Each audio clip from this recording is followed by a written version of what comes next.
আসসালামু আলাইকুম বন্ধুগণ। আমার টাইগার ওই যে ওর সঙ্গের সাথী ভাইসে খেলতেছে, দেখেন অত্যন্ত সুন্দরভাবে খেলতেছে, খুবই ভালো লাগতেছে যে আসলে এরকম সঙ্গের সাথী পাওয়াটা, একজন ভালোবাসা মানুষ পাওয়াটা আসলে খুবই একটা ভাগ্যের ব্যাপার। দেখছেন আজকে ও আইসে খুবই হাসি খুশি।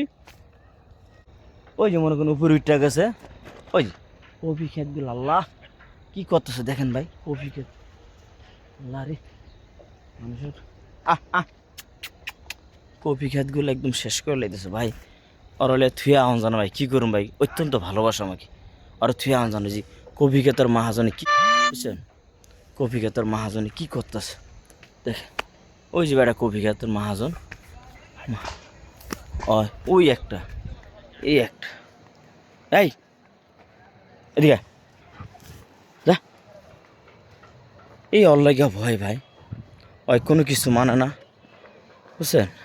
বেটা ক্ষেত এত সুন্দর করে কষ্ট করে ফসল করছে, দেখছেন ফসলের দিকে চাইলে খুব মায়া লাগে।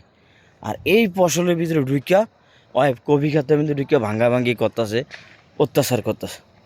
এটা কি ওই ঠিক করে? আপনি বলেন।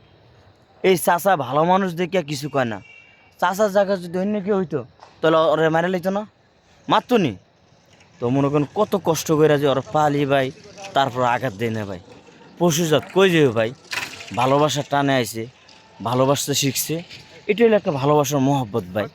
এই জন্য ভাই কোথাও যায় না ওর থিয়া, যেমি যায় আমার লগে, যাতে কেউ যদি একটা কিছু করে ভাই মাফ করে দিন থাক ভাই, বুঝছেন। ওই যে আরেকটা ভিতরে ঢুকছে, ওই যে আরেকটা ভিতরে ঢুকছে, এই অবস্থা। তো অগরণে আছি খুব জ্বালাত।